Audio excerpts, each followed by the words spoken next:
My hand was shaking as I held the door handle that night. Inside my father's room, I could hear them laughing. That woman's voice again, sweet and soft like ripe mango, but something in it made my chest tighten. Then I heard her say, "Old fool," and the sound of her fake laugh followed. My heart jumped. I wanted to push the door open, but I froze. That was the night everything started to change in our house. But before that day, I had just finished my NYSC. I was happy to be coming back home to see my father after 1 full year away. My mother had died 5 years ago, so it was just the two of us. My father was my everything. I told all my friends that no man could ever replace him in my life. I came back with small savings and big dreams.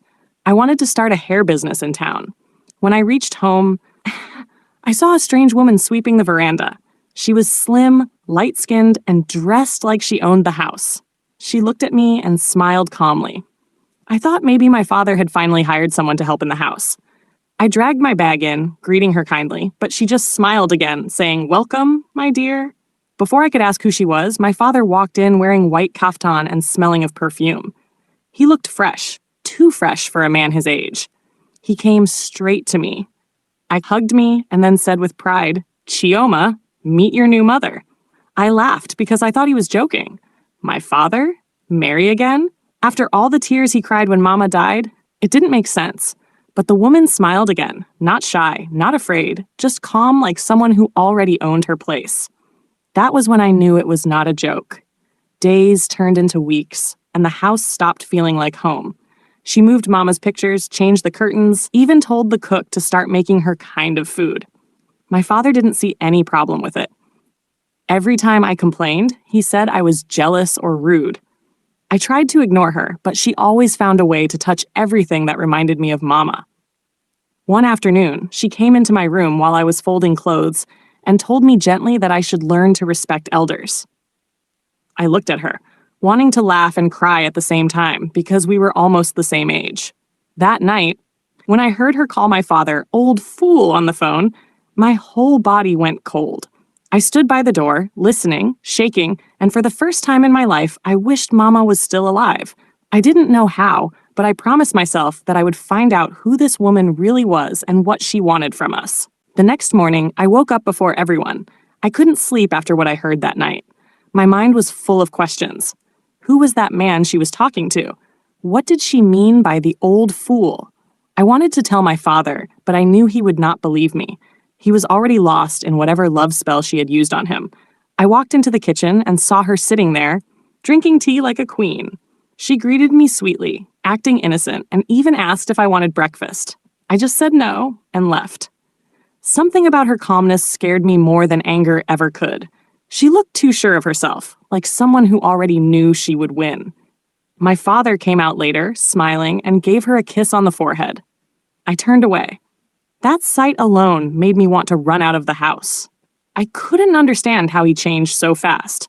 This same man used to tell me he would never marry again, that Mama was the only woman he ever loved. Now, he couldn't even see how this new wife was slowly taking control of everything around him. In less than 1 month, she had taken over all his business calls. She would tell visitors that Chief was resting and that they could speak to her instead. She had a small table in the sitting room where she kept papers, receipts, and files from my father's office. When I asked my father why, he said she was helping him manage his stress. Every day felt like war. She smiled in front of him, but gave me looks that could burn my skin when he wasn't there. I noticed she had changed the driver and even the house help who had worked with us since before Mama died. She replaced everyone with new faces that only listened to her. One evening, I saw her standing outside, talking quietly to a young man on the street. She handed him an envelope before walking back in.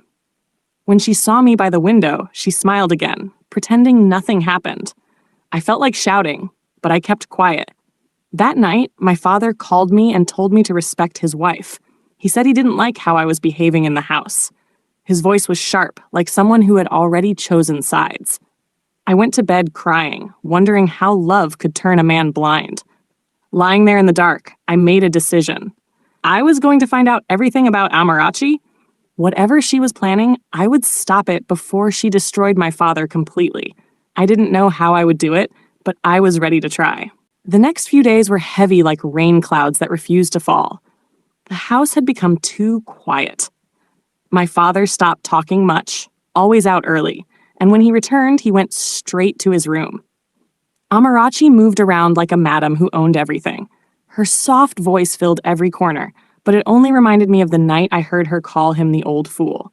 I started watching her closely. Every time she received a call, she went into the garden or locked herself in her room. I noticed she used 2 phones, one she always hid inside her bag. Sometimes, late at night, I could hear her whispering in the corridor. I would lie still, pretending to sleep, listening to the sound of her slippers moving quietly back and forth. One afternoon, when she went out, I entered her room. I was scared, but my heart pushed me. I searched everywhere until I found a small purse under the bed. Inside were bank statements and some printed papers. One of the documents had my father's name on it, but the signature looked strange, like someone tried to copy it. My stomach turned. I folded the papers back and returned them quickly. That evening, my father looked tired, holding his chest as he sat on the sofa. Amarachi rushed to him, acting like a caring wife, massaging his shoulders, telling him to rest. I came closer, asking if he wanted tea, but she gave me that calm smile again and said she would take care of him. I walked away before my anger made me say something bad. I started talking to our old driver secretly. He had been sacked, but I still had his number. He told me that Amarachi had once lived with an old man in Asaba before she came to Enugu. The man died suddenly, and she left with plenty of money. Nobody knew what happened to the man or his family after that. My heart started beating fast. Everything was making sense now. The fake love, the control, the way she handled my father's business. It was all a plan. I knew I needed proof before confronting anyone. That night, I followed her quietly when she went outside to make a call. I hid behind the kitchen window. I heard her whispering to someone, saying she almost had all the papers ready, that once he signed the last document, the money would be theirs. My legs were shaking, but my mind was clear. She was planning to destroy my father and take everything he owned. I promised myself that night that even if it cost me everything, I would expose her truth. The next morning, I woke up with fire in my heart. I couldn't pretend anymore. Every smile she gave me now looked like a knife covered in sugar. I knew she was planning to finish my father and leave us with nothing. But how could I prove it without looking like a liar? I went to my friend Kemi's place in town. She worked at a small bank where she handled customer files. I told her everything, every single thing that had been happening at home. At first, she thought I was exaggerating until I showed her the picture I snapped of the strange document I saw under Amarachi's bed. Kemi looked at it carefully and told me it was a property transfer form. That was when I knew the matter was deeper than I thought. We traced the account number on the paper using one of Kemi's office contacts. What we found made me cold inside.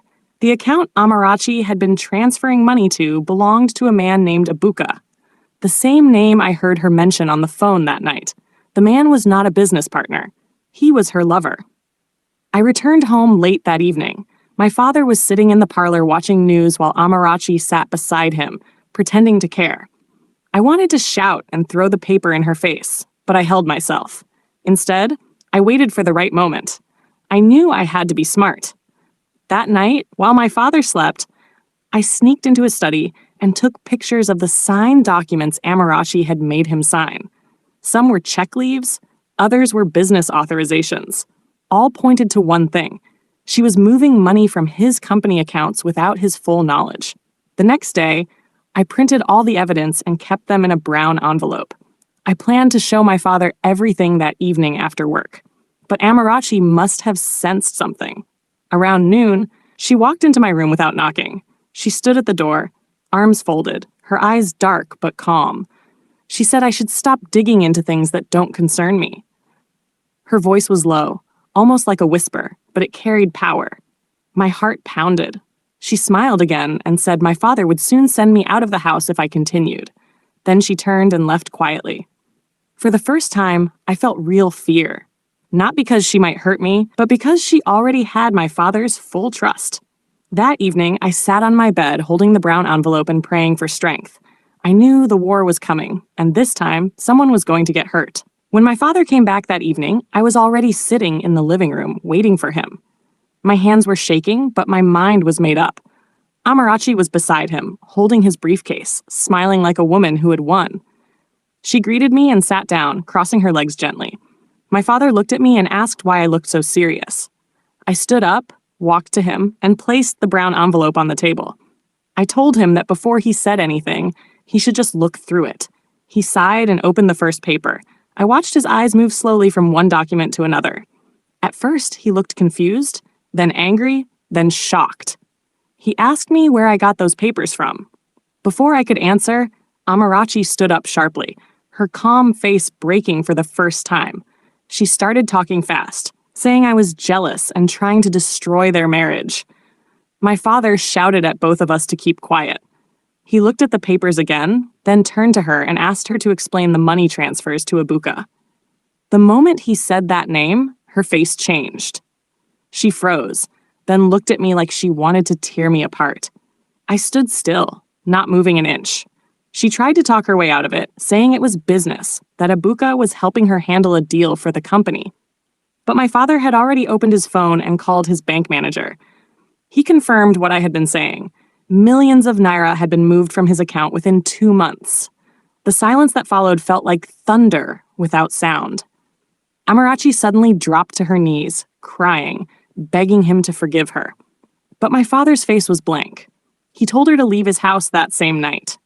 She stood up, wiped her tears, and said in a calm voice that he would regret it. Then she walked out without looking back. A few weeks later, everything went silent. My father stopped going to work, stopped eating well, stopped smiling. One morning, he collapsed while reading in his study. The doctor said it was a mild stroke caused by stress and heartbreak. I stayed by his side through the sickness, bathing him, feeding him, watching the strong man I once feared become weak like a child. Months passed. He slowly began to walk again, though his face never fully brightened. One afternoon, I was scrolling through my phone when I saw a post on social media. It was Amarachi, standing beside a young man holding her waist. She was pregnant. The caption said, "My queen forever." I looked at the picture for a long time, then switched off my phone. I went outside to the garden where my father was sitting quietly under the tree. He looked up at me, his eyes soft. I sat beside him and held his hand. We didn't say anything. The wind was gentle, the sky was clear, and for the first time in a long while, peace returned to our home.